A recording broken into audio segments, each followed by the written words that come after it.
Hello and welcome to the first installment of the APS30. I'm Monica Admeta, the Executive Director of Communications for Albuquerque Public Schools. We hope you'll be joining us often as we bring you stories and conversations about things going on within Albuquerque Public Schools that we think you'll want to know about. Today we're going to talk about two exciting new high school programs that are open to every student in this state. First, we're going to start on the topic of our new college and career high.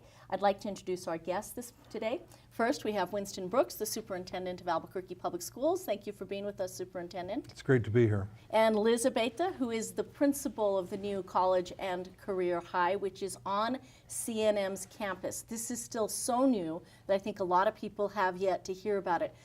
You want to tell us, Superintendent, a little bit about what the program is and where the idea came from?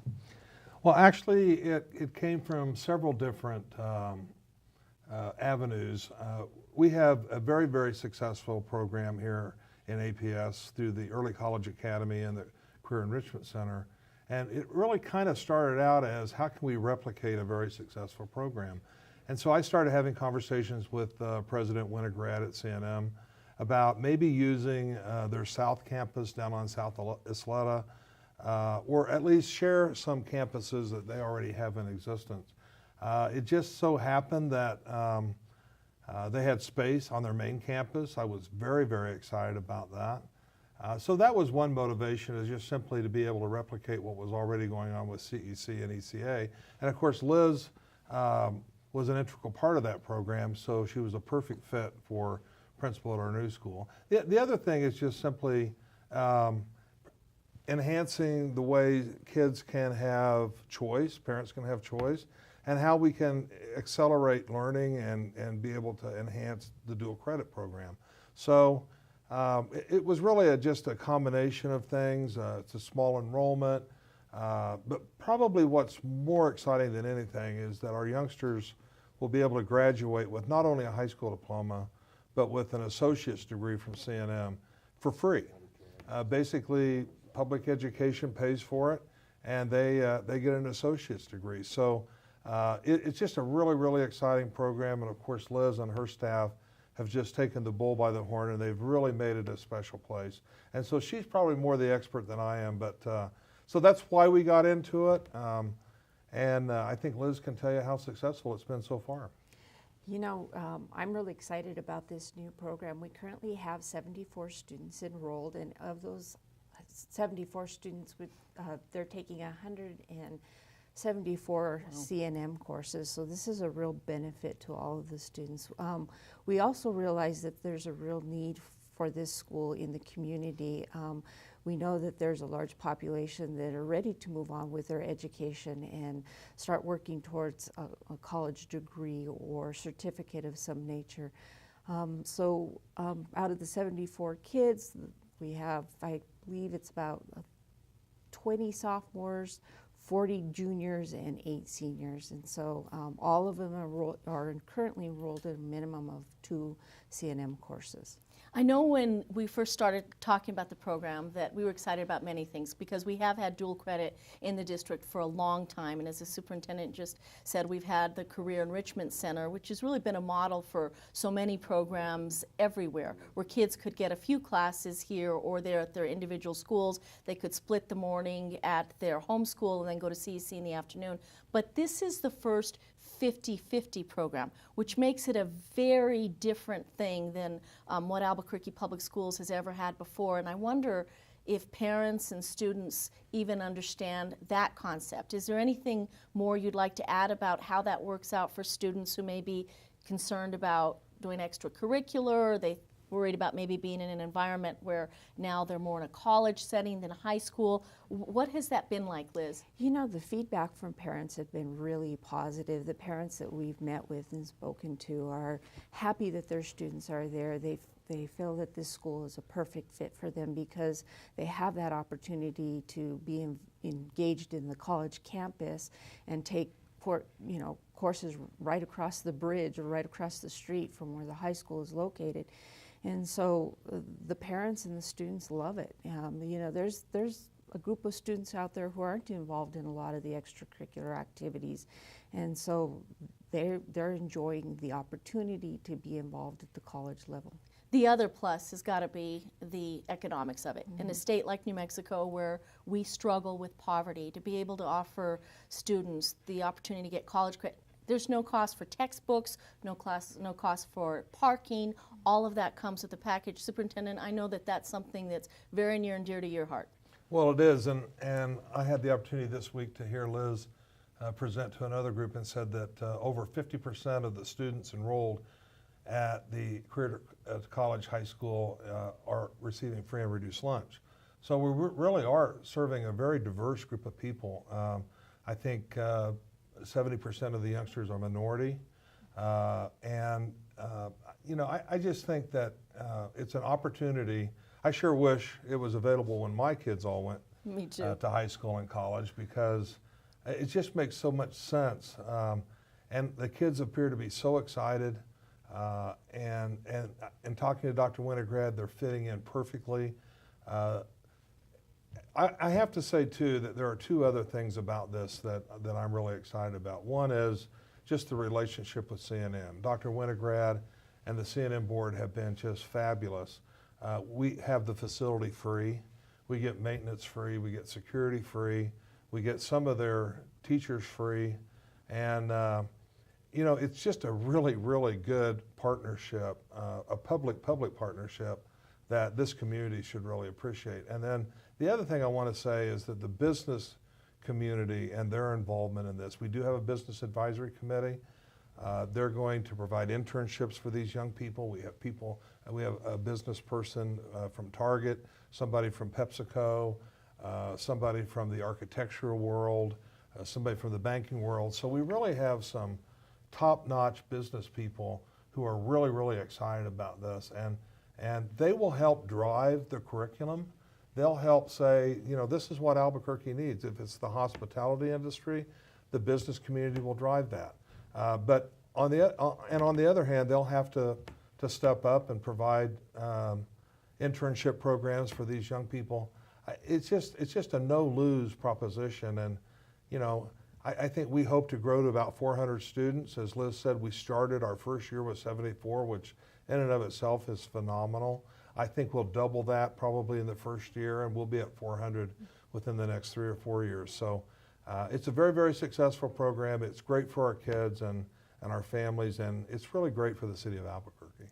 We do want to share with viewers two of the first students who actually signed up for college and career high, and we'll get to that in just a minute. But what I'd like to also ask is about barriers. Can a program like this finally break down some barriers? Again, as a lifelong resident here, I've had friends whose parents did not want to supply necessarily their IRS information to apply for financial aid. None of that is even necessary to apply to this school, correct? Correct. None of that's necessary. About 50% of the 74 students that attend are first-time generation college-going students, and so the wonderful part for them is they have a support system all the way through. We have an achievement coach that works with the school that's from CNM, and what she does is she makes sure that they're enrolled in the proper courses. She guides them through there.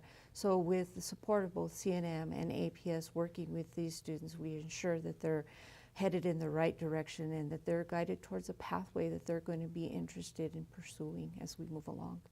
Liz, we're so glad you could join us. Liz Abeta, the principal of College and Career High, and if people want information, I know that you guys are terrific about getting that information out online or over the phone. We appreciate you being with us. We're going to take a look now at two of the first students. Their grandmother heard about the program one day, and the next day she was in your office. That's right. Meet two of the first students of College and Career High. Meet Eris Walker and his twin brother, Saneri. They were the first students to sign up for the new College and Career High. Meet Grandma. She knows a good thing when she sees it. When I heard it on the news, I was on it the next day. You know, I was just on it because they deserve to have a college career, and they deserve to have a good life. I think a good life after, you know, their grandmother raising them. You know, so that's my opinion. Grandma knows best. Meet Transito Rael. Transito is young and very wise. He took advantage of dual credit courses years ago, benefiting from the same concept of college and career high. My dual credit experience has had a tremendous and lasting impact on my life. I was 16, a sophomore at Rio Grande High School, when I started the dual credit program. I graduated with an associate's degree in pre-management, a total of about 60 college credits, and my high school diploma. College and career high, now open for advancement.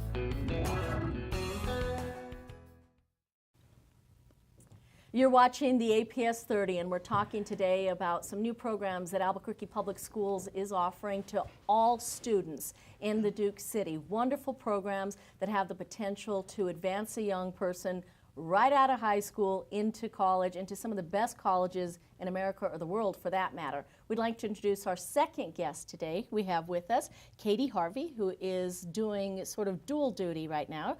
Katie is the principal of Sandia High School and also the principal of our brand new International Baccalaureate program. And of course, Superintendent Winston Brooks joins us.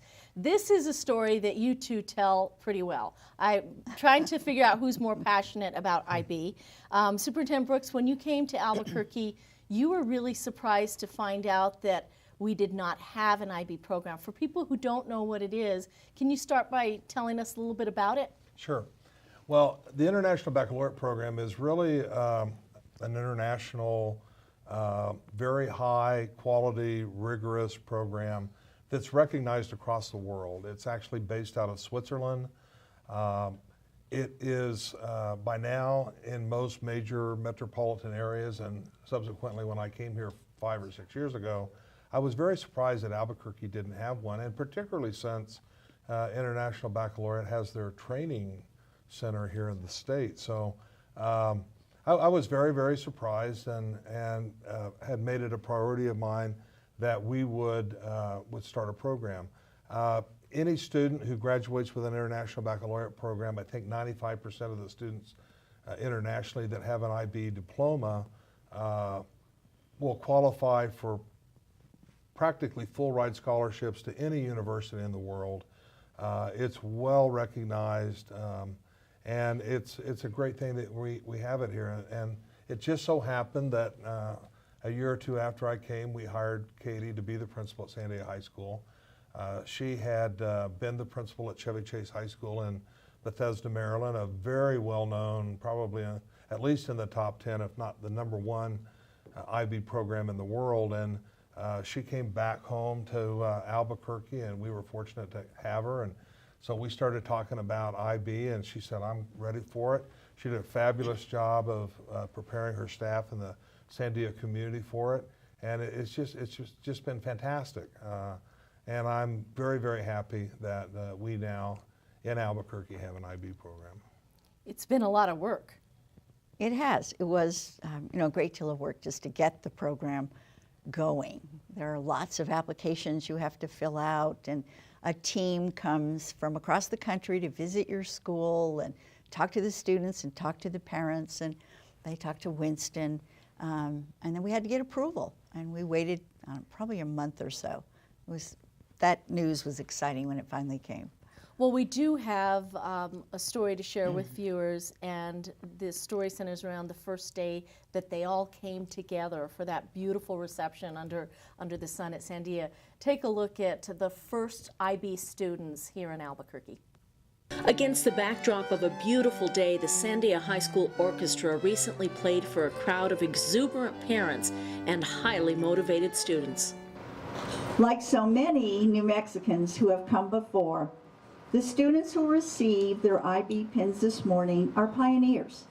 They will be the first New Mexican high school students to spend their last 2 years of high school studying the cohesive and very rigorous curriculum that has propelled thousands of students in this country and around the world into the next phase of their life, fully prepared for the challenges of post-secondary education and eventually global citizenship.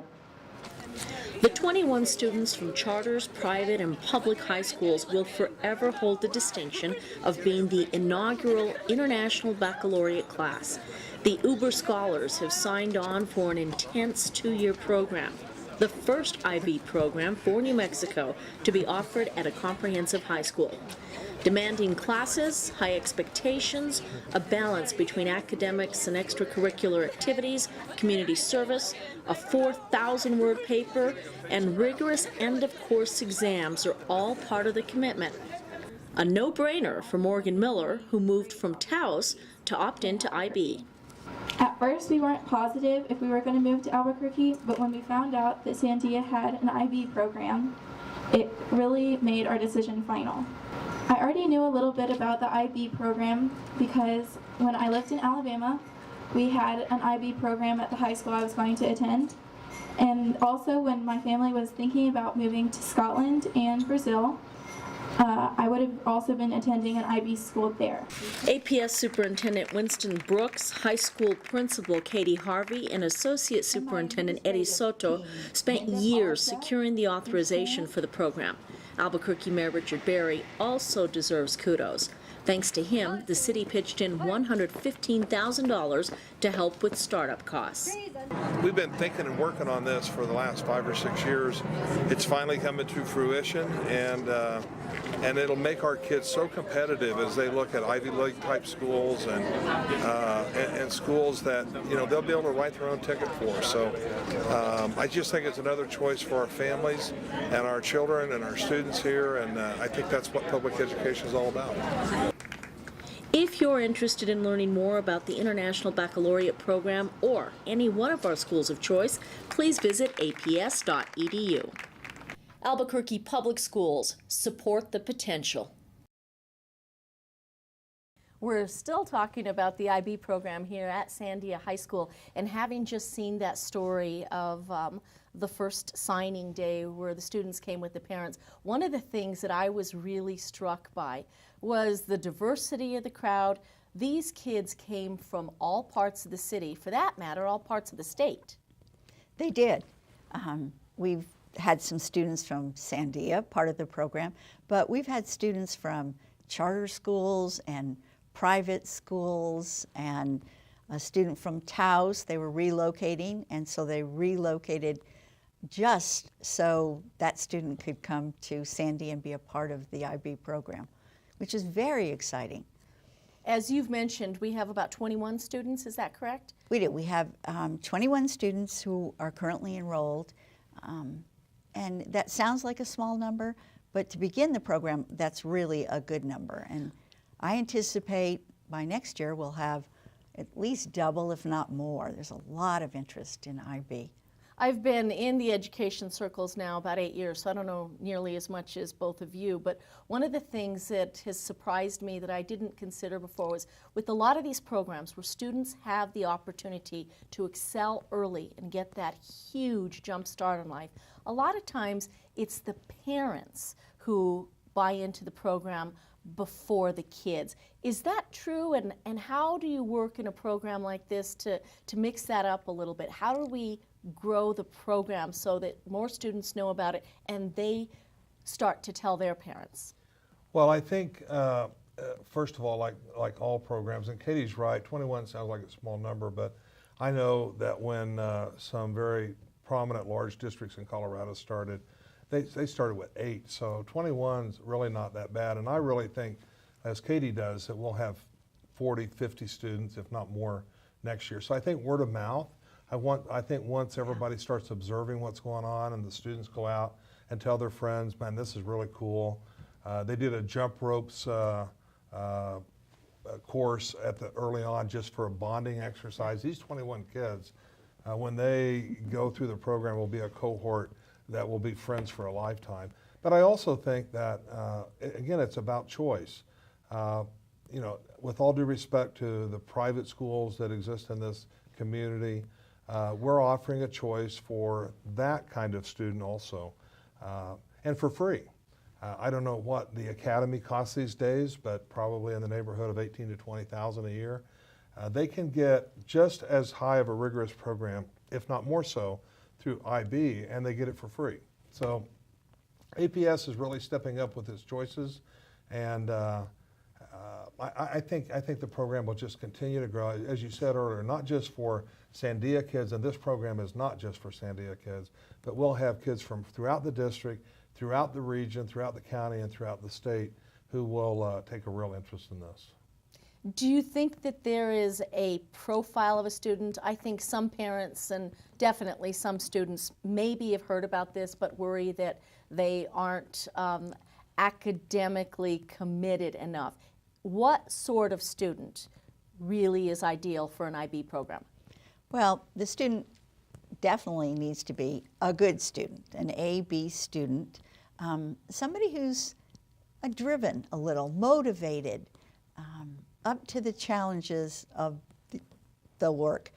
But the students that we have in IB, they're not all the top 10, they're not the top 20 students at Sandia or across the district. They're students who are good students, solid students. They know the importance of getting an IB diploma, and so do their parents. And when we had our first forum, we had probably 150 parents there, many middle school parents who had heard about it and were excited and already looking ahead, for their student to be a part of the program. What do you think excites the student most? Now that you've seen the first 21 get in the classroom, get their books, their assignments, meet the other students, and you've seen this already because you ran an IB program in Maryland, but what do you think is most exciting to them about the possibilities? Well, these students are really, a part of the new frontier, and they're excited about the students that they're working with. They have support groups. It's a pretty special program, but they're also a part of Sandia. They can take electives. They're learning, they'll take 4 years of Spanish or 4 years of French. Overall, just the subjects, I think, are exciting for them. I think that if I'll just tag on to that a bit, I think the number one quality is that a student has to be driven. And this is not for the light of heart. This has to be a serious student and has to be driven. And I think we're so fortunate at Sandia because we have staff there, not only Katie and her IB director, but the teachers. The teachers that are teaching in the IB program at Sandia are the best teachers I think I've ever come in contact with. They are. And they help the kids stay motivated, which is what's going to make this work. I just no doubt think that within a few years we'll have to be thinking about replicating the IB program at either another high school someplace in the city or thinking about starting a mid-years program, which is a middle school program, that would feed into Sandia. We already have a charter school, Corrales International IB, who's talking to us about, and they offer elementary, they offer the early years program, but already talking to us about how they could become maybe part of APS, which is also exciting, and that we would have actually a K through 12 program within the next 3 or 4 years. Again, it's all about choice, Monica. It's all about giving parents an opportunity to see their kids be successful. And that's really what we're all about in education. And you've talked a lot about schools of choice, which is a big initiative for the district because education is really changing, public education. And I know that you feel that choice is important. Do you want to touch on that a little? Well, my experience has been that choice historically, and particularly here in New Mexico, has only been available to maybe the more affluent who could afford a private school. I think what we're doing now in APS is we're expanding choice so that everybody, and public education is about everybody and all the kids. Anybody and everybody can have a choice, and they can get it through their local public school system, which I think that's one of our responsibilities. And I think as a result, we're going to see better proficiency levels, and we're going to see higher graduation rates, lower dropout rates, and so on and so forth. So, we did 3 new schools of choice this year. We've done 2 or 3 in the last year or 2. We're looking at actually creating a Department of Innovation in the district to continue. So we'd like to have 3 to 5 new programs and new schools of choice every year. In a district this large, student achievement is always your first priority. This fits right under that umbrella. But decades from now, when you're able to look back at APS and what was done in the time frame that you were superintendent, will really expanding that schools of choice be one of the things you're proudest of? Oh, absolutely. That and moving so far the graduation rate from 50% to 70%. We want it to be 75% before I croak or retire. I'd like for it to be 80% at least. So, you know, we just have so much momentum going in this school district right now in just so many areas. And I can't thank people like Liz Abeda enough, like Katie Harvey enough, and Dave Wells and Mike Stanton and all the people who have helped get these programs off the ground, and their teachers for their support and their help. I think it's a win-win for everybody. The show is now called APS30 as a reference to 30 minutes you're given airtime to, but in reality, when you talk about Next Gen and the Virtual Academy, the programs out there really are flourishing, and there are so many of them. I know that we welcome people into our schools. We invite them to aps.edu if they'd like more information, or to call us. And I know, Superintendent, that you're always encouraging people to visit a local school, because most of the time people, once their children have left the school system, they don't get to see it firsthand, and you feel that's an important step to take to be really informed. You know, probably 80% of the public in Albuquerque only judge our school system by what they see when they drive down the street, or what they read in the media, or what they read in the media or see in the media. I really do encourage everybody in this community to come visit a school and see what's really happening. Thank you both. Thank you. And thank you for watching the APS 30. We'll be back next month with a new topic.